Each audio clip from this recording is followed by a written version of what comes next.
nice balance of positive news and negative news.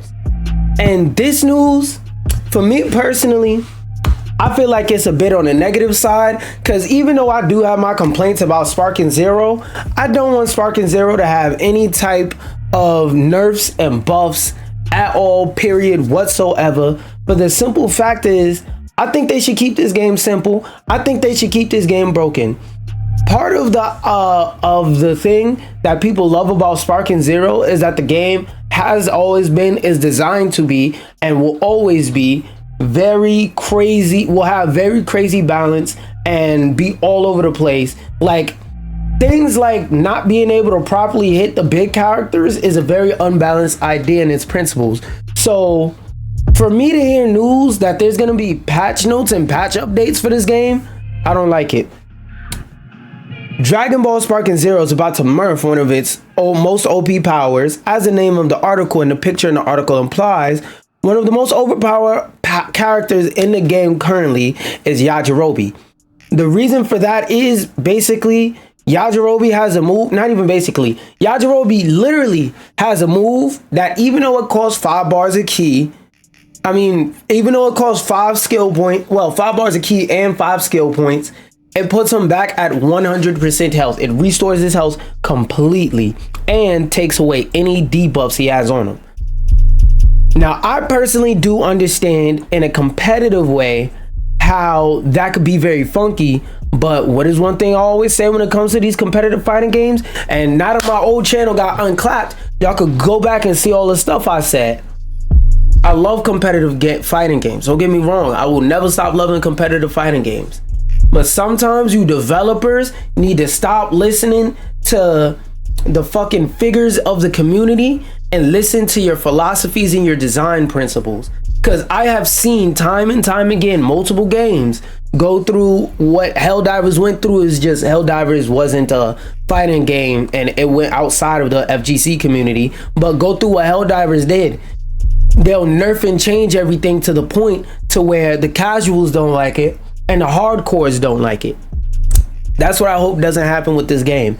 And always, as I always say, you want to make sure that your core casual fans are good at the end of the day, but never over cater to them. Because once you over cater to them, you get a game that alienates new players. You get a Melee basically. Now, Melee has Mario in it. So Melee will always get new players, and Melee is known for having a strong community, even though it's a piece of shit game, and I'll never stop calling it the piece of shit game it is. Melee has Mario in it. This game, while it does have the advantage of having Dragon Ball in it, which is a powerful IP on the level of Mario, please do not go around and start nerfing shit all willy-nilly and toning down the balance and trying to make this game balanced. We don't need this game to be balanced. No. Let this game be unbalanced and as wonky as it could possibly be. And I think Yajarobe using a Senso Bean and being able to heal and basically come back and GG's the shit out of stronger characters is a good thing, because it's very Yajarobe core. Like him having a move that heals him and makes him one of the better characters in the game, that's very, very Yajarobe core. So I don't really understand why. Wait, hold up. Let me test my chat and make sure it's working. But yeah, that's very, very Yajarobe core. I don't understand why they would ever want to nerf that or take that out of the game in any way. Hello? Oh, it is popping up. I'm just blind as hell. All right. Anyway, back to what I was saying. Let's read on and see if there's any more information. The Dragon Ball account on Xitter announced an update for Sparking Zero that will arrive near the end of October. Here's what it includes. Improvement of an issue where some controls become unresponsive during online matches when classic controls are selected. Yeah. Adjustments of difficulty levels when playing certain stages in episode battles on lower difficulty. They're talking about I Will Break You. I just hope y'all know they're talking about I Will Break You. I honestly think they should make that motherfucker harder and make him actually think, but whatever. Adjusted some of Yajarobe's stats, which I want to know specifically what the fuck they adjusted, and improve operational stability. Okay, so if that's everything they did, Bandai, nerf Yajarobe to 1 sensu being used per game and my life is yours. No, fuck y'all. Is that all that was said? Did they just tweet it out? Because for real, I could have just looked at this seat. Okay, yeah, they adjusted some of Yajarobe's stats. That kind of sucks though, not gonna lie. It was fun while it lasted. Sparking Zero proves that Dragon Ball Story Mode means a change. Now, this is one thing I wanted to say, where I always said the Budokai Tenkaichi games have been lacking. One of the good things and the bad things about Budokai Tenkaichi is it doesn't treat you like you're stupid. Now, you may be sitting there like, what the fuck does that mean? Let me explain. The Budokai Tenkaichi story mode, it throws you straight into the stories, straight into the battles with minimal cutscenes, and all cutscenes are skippable on the first time because they assume that you know the Dragon Ball story and you just want to play through it in the game. That's the good part of it.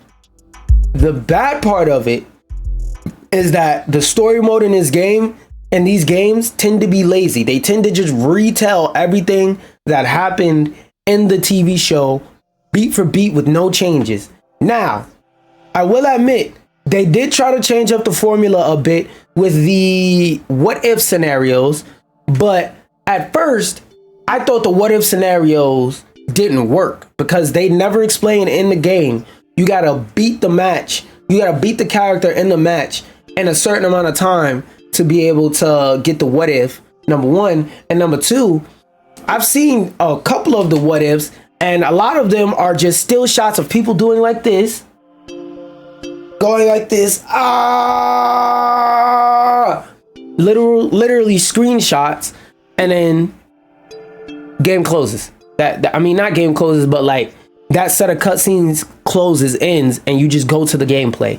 So the what ifs and the general story in this game, very, very lazy, but it does respect the fact that on average, somebody who's playing this game probably knows every story of everything that happened in DBZ already. Like, come on now, let's not play stupid. But let's get back to hard sticking to the article. As soon as this freaking application moves the way I need it to move. No, that's 1650. It is at the proper temperature though. Sorry, I'm just looking at hardware monitor. The latest Dragon Ball video game, Sparking Zero, has launched. Oh wait, nope, that's the first paragraph. Like I say, we always skip the first paragraph because that's usually there to summarize the whole article to get you to read it, and because of SEO, it usually has a bunch of tag stuff and phrases. A Dragon Ball fighting game wouldn't be complete without lots of playable characters and things to do. I don't know about that. I don't know about that. And Sparking Zero delivers, boasting a record-setting Dragon Ball launch roster of 182 playable characters, as well as all the offline and online modes, on top of the more promised characters to come as downloadable content in the future. At some point, all players will likely be drawn to Sparking Zero's story mode, dubbed Episode Battle after the various character episodes and what if sparking episodes within. However, Episode Battle may have exposed that Dragon Ball story modes, as fans know them, may be on their last leg. I'd argue them bitches would never be on a leg because every Dragon Ball game I played, which is mostly Sparking Zero, has been the same exact thing. Let's retell the story that we know good and damn well you've already seen, but let's make it worse and put it in a video game. And the fun is supposed to be that you could play as the characters. May have been able to get away with that shit in like the early 2000s, but nah, bruh. This is 2024. We want animated cutscenes. Fuck you showing screenshots of people going at the end of matches for. Like, no, bruh. We do not get jiggy with that shit. Many parts of Episode Battle were interesting for longtime Dragon Ball fans to engage with. Let me translate that. Dragon Ball fans are happy to play a Dragon Ball game. That's what they literally just said. And there's a lot of people, which I'm gonna say this again and again, there's a lot of people that are dick riding and going harder for this game than it is. To me, this game's an 8 out of 10, middle of the road, whatever the fuck game. It's not a game where if you buy it and play it, it feels like you're getting scammed and you're getting robbed or nothing like that. It's one of those games where, what? Oh, it's one of those games where once you get it, you pretty much got the game. Everything that is in the game when you buy it and when you play it for the first time is going to be everything you see and know about the game when you play it for the last time. Besides, like, technically the DLC, because that didn't release yet, but like I always say about Sparking Zero, to me, the Budokai Tenkaichi series has some of the, like, deepest platform fighters of all. I mean, not platform fighters, hell no. Has some of the deepest arena fighter gameplay, like, out of every arena fighter, because, you know, most other arena fighters are just, where's my controller? Most other arena fighters, you play it like this. But when you play Budokai Tenkaichi, you actually have to think a little bit every now and then, every here and there, while you engage in the gameplay. So I do respect it. It's not as, like, complex as something even as basic as, like, a Street Fighter. It's not that. But what it does do is it dominates and is the best thing in its genre by far. But it still is lacking some things in terms of like a skill ceiling. Because, like, the skill ceiling for Budokai Tenkaichi isn't gonna be in mastering the mechanics, is going to be in understanding who breaks those mechanics, if that makes sense.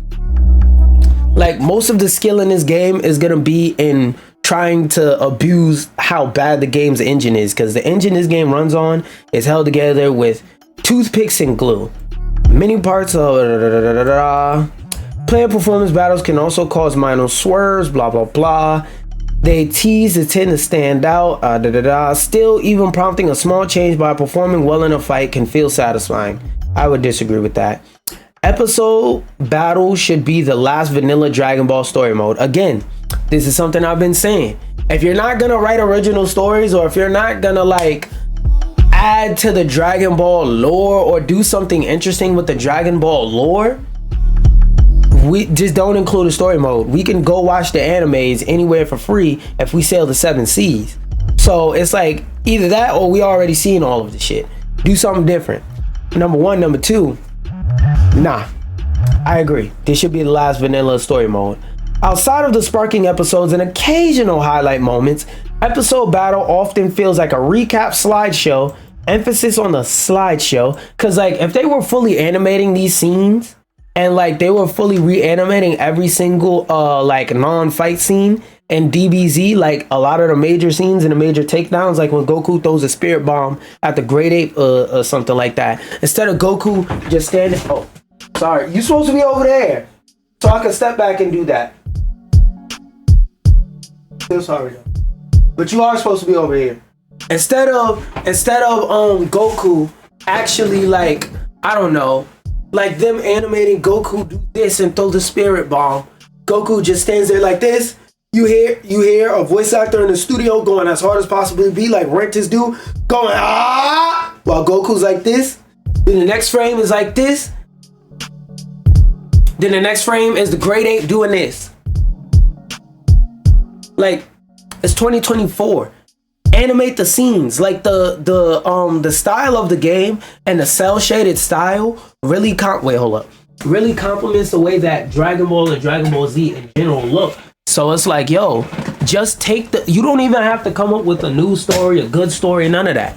If you will give us a game where you fully animate all that stuff that's in the show and this, like, art style, even if it's in cutscenes, which, by the way, for some reason the cutscenes in these games are shittily compressed. But if you reanimate it like y'all did in the cutscenes, but do that for, like, all those moments where you just made a bunch of slideshows, that would be something worth seeing. But it's like, yo, we seen this shit already in a better medium. So, like, you're forcing us to watch through the same shit we've already watched through in a worse medium. Where's the fun in that?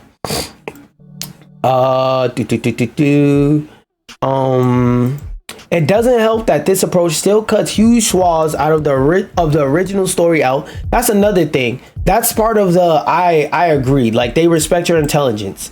They understand that this is a video game and you want to just play out the fights. But all that stuff before and after the fights that they show you, animate that. Essentially turning Sparking Zero's story mode into a glorified secret hunt, catering only to hardcore Dragon Ball fans, which is true. Because I remember I was watching Dashi play through Sparking Zero, because, like, initially I was like, This man doesn't play fighting games for real. Like, besides like story modes and stuff like that. I don't give a fuck like what Dashi thinks about the game, respectfully, because he's not in that realm, he's not in that field. But then I realized, like, wait, maybe it might be cool to watch somebody who's like not a fighting game connoisseur or a fan of fighting games or even a fan of Dragon Ball for real play through the game. And while I was watching him play through the story, the whole time while the cutscenes are ending and the characters are standing there awkwardly, he's sitting there like, I don't know what the fuck is going on, what the fuck is this? And when I was sitting there, I was like, yeah, I agree. If I didn't already know the story of Dragon Ball, this shit would be one of the worst stories in gaming, honestly. Contemporary, and that's another problem. If this is my first exposure to DBZ, I'm gonna have a bad experience with the story, because all I'm gonna think is that they just threw this shit together just to throw it together. Anyway, they don't cater to newcomers to the franchise and to the idea of Dragon Ball.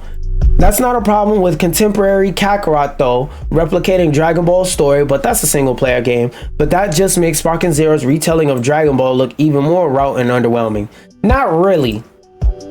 So this is one of the few times you'll hear me defend Kakarot, that fuck ass game. But Dragon Ball Kakarot was made mainly to be a telling of the Dragon Ball story. This is made mainly to make you feel like you're a character in Dragon Ball, like you can actually play as and be one of and be in the same scenarios that the Z fighters were put in and actually fight.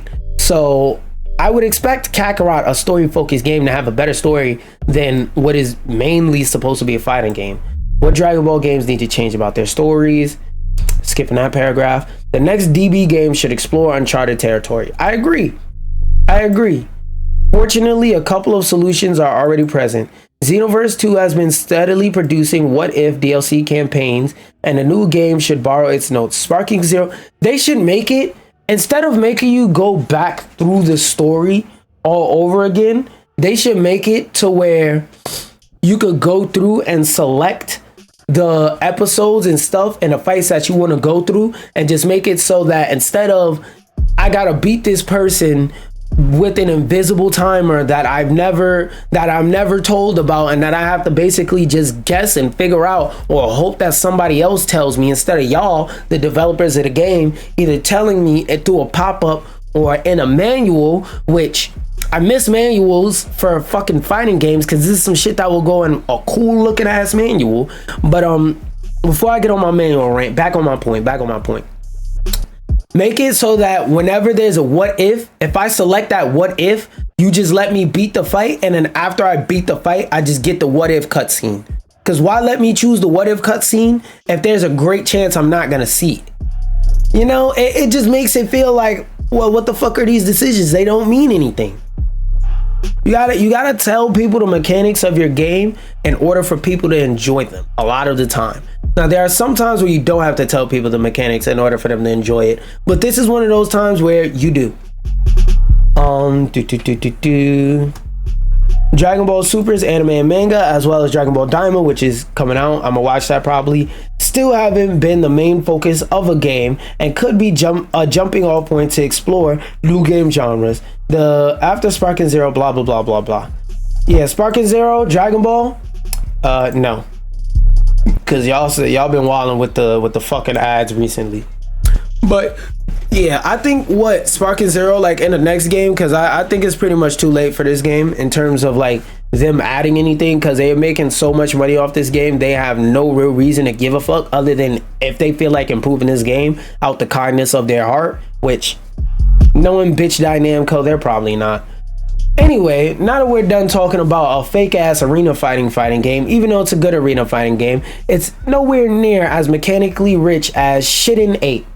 Bandai Namco offers Shiden 8 free content and apology following DLC stage controversy. So I read it a little while ago, but basically to sum up what happened, imagine you pay $100 for the ultimate edition of a game that comes with the first wave of DLC for free.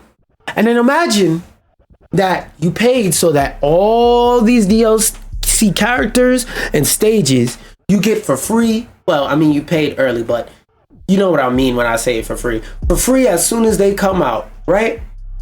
Now, let's say on top of that, you're playing a fighting game where, depending on what stages you have, it actually matters. Your gameplay experience is actually affected by what stages you have, what stages you use, you play on, you practice on, so on and so forth.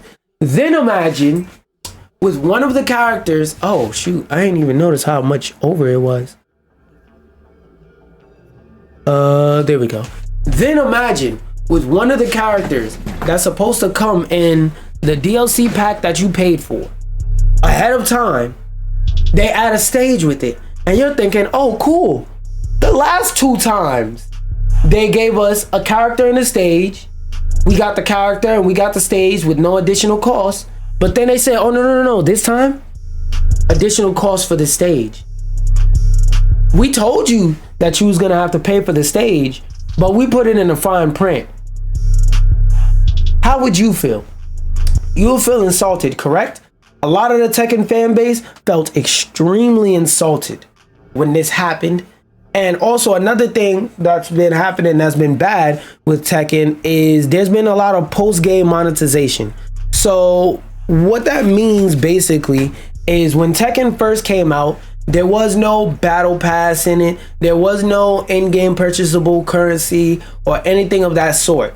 They released Tekken 8, waited a month, and then put a paid battle pass in the game. Now, don't worry, nothing in the battle pass or anything like that is like you get stronger uppercuts or anything like that helps you cheat. But it is scummy and shitty that they waited a month until the game release to put a battle pass in there. Why? Because you know what that tells people? That tells people, oh yeah, you see this? You see this? You like that? Bam! Something you don't like on top of it. The reason why they did that is so that it wouldn't be mentioned in the reviews, so that they could get better review scores, which I hope a lot of those reviewers went back and changed them, but on average, they don't. I don't really care about reading an article because most of the article is going to be summing up what I'm talking about. What did they give people as a apology? Okay, so according to Event Hubs, this is the picture that Bandai Namco officially released on their official Tekken social media. We apologize for not meeting the community's expectations for the playable character year 1 pass content and the Gamanji. Oh, another thing I wanted to add is also when this happened, Harada-san, which I will say, I may fucking hate this piece of shit game called Tekken, but I really fuck with the developer of Tekken, that being Harada, because Harada, he's one of those developers, he's like a Sakurai. He keeps his ear to the streets. He's actually a gamer, so he does his best to only implement things in the game that make the game fun, that make the game good, that make the game a good experience. Sakurai also is one of those people who made a franchise that's been successful for so long, he doesn't have to worry about the devs constantly pulling out the power gun and saying, now make it a Fortnite or make it a this, make it a that. Put features in the game that the investors would be happy about, but not the gamers. They don't have to worry about that because they made games that, like I said, have been successful for a very long time and are continuously still being successful to this day. So Harada, and I'm not going to go over it. You could go back to the other video because he deleted the tweet. But Harada basically in the tweet was saying, yo, community, while we did express this earlier, obviously we wasn't clear. He took accountability, which I respect. More of these developers need to come out and say, hey, we fucked up. Our bad. Here you go. We didn't mean to upset you. Here you go. Something to keep you happy. To keep you from trying to get us shut down or whatnot, right? So Harada came out, he said, even though we told you ahead of time, fuck it, my fault. We weren't clear enough. I'm gonna take accountability. I'm gonna make sure that I go in, and he basically said what I always say. A lot of the times when we see these type of decisions being made in games, it don't be the developers. The developers be sitting there telling the investors like, yo, gamers are not gonna like that. Gamers are not gonna be able to get jiggy with this shit. But like I said, a lot of the time the investors, since they have the money, they have that imaginary blicky to their head saying, but I said do it, bitch. And they have to do it, because if they don't, then they could potentially go broke and lose their job. So he was saying that, and he also said that, like, he also basically said like, hey man, we've been trying to appease the he didn't necessarily say oppressors, but he basically said, not literally but paraphrasing, he was like, yo, these oppressive ass bored people asking us to do this shit, I keep telling they stupid ass that gamers is not gonna go for it. They keep forcing us to put it in. I'm like, okay, put it in. And then I just wait for the backlash to happen. And I showed them like, look, nobody likes this shit. Nobody likes this. And he basically said, I'm taking more accountability and I'm gonna go work through the company. I'm gonna change my position in the structure, because for our community to come at us in this type of way, this aggressively, to review bomb the game, be all over social media saying, yo, what the fuck, why did you do this, up in arms, and they're angry. Obviously we did something they don't like. We need to rectify that before we fuck around and find out that they don't like our game and that they're getting mad at us and not playing our game, and they stop playing our game. Because it doesn't matter what you do, the minute the majority of your player base stops playing the game, that's the minute you gotta shiver, because your pockets sound like they empty. Your pockets going back and forth because ain't no money gonna be in it. So going back to this, let's see what they gave people. Playable character year 1 pass edition. Pass owners will have access to the Winter Battle Pass stage DLC without needing to purchase it separately. Additional content. 1 battle stage DLC scheduled for winter release. Original content. Playable character DLC, Eddie, Lydia, Heihachi, winter characters to be announced, with 72-hour early access, avatar skin, Kijin. In response to the feedback, we severely acknowledge taking accountability. A lot more studios need to do shit like this. To everyone who logs into Tekken 8 online during the following period. And they mention an offer period from October 29th to November 26th. So that's 30-ish something days, 30-ish, 28, whatever the fuck. Longer than February amount of days for you to be able to log on. Let me move my cam so you can see it. No, not, god damn it. Why is it grabbing that? Fuck it. They're giving you that amount of days right there just so you can see it, to be able to log on and claim all of these prizes and whatnot if you bought the DLC and whatever. Reason why I want to say like this is important is, again, I can't stop saying it.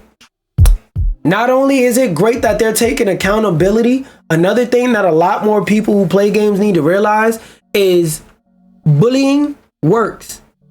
Now, bullying is like the easy way to say it, but what I really mean is calling out the people who make the decisions and telling them, hey, I am the customer. I don't like this. Now, I don't believe in that stupid ass phrase, the customer is always right. Because that phrase is just fundamentally wrong. It's dumb as hell. Sometimes the customer, quite frankly, is a fucking idiot. Actually, a good amount of the time, the customer is an idiot. But the customer does know what they want.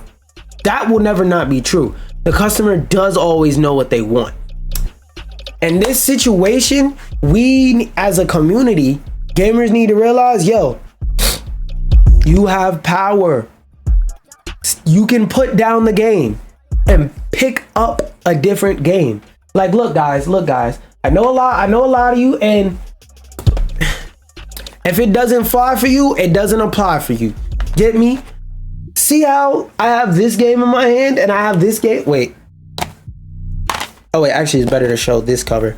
See how I have 2 games in my hand? If Warhammer ever pisses me off and I don't want to play it, I could cut on Astrobot. If Astrobot ever pisses me off and I don't want to play it, I could press eject on my console, take the disc out, open up the case, smack it in, close it, open up the case of a different game, and slip that in my console and play it instead. It's okay to stop playing a game because they disrespected you. You don't have to sit here and get disrespected by these fucking game developers just because they made a thing you like. Just in life in general, you don't have to get disrespected by somebody who made a thing you like. And just in general, you just don't have to get disrespected for no fucking reason. After backlash and a Steam review bomb, Tekken 8... Oh, wait, no. I already have that. Okay, I pulled up 2 articles on that. Something I didn't pull up 2 articles on because I just want to talk about it is Call of Duty Black Ops 6 campaign. Oh, wait, no, these are two different things, unless I'm bugging.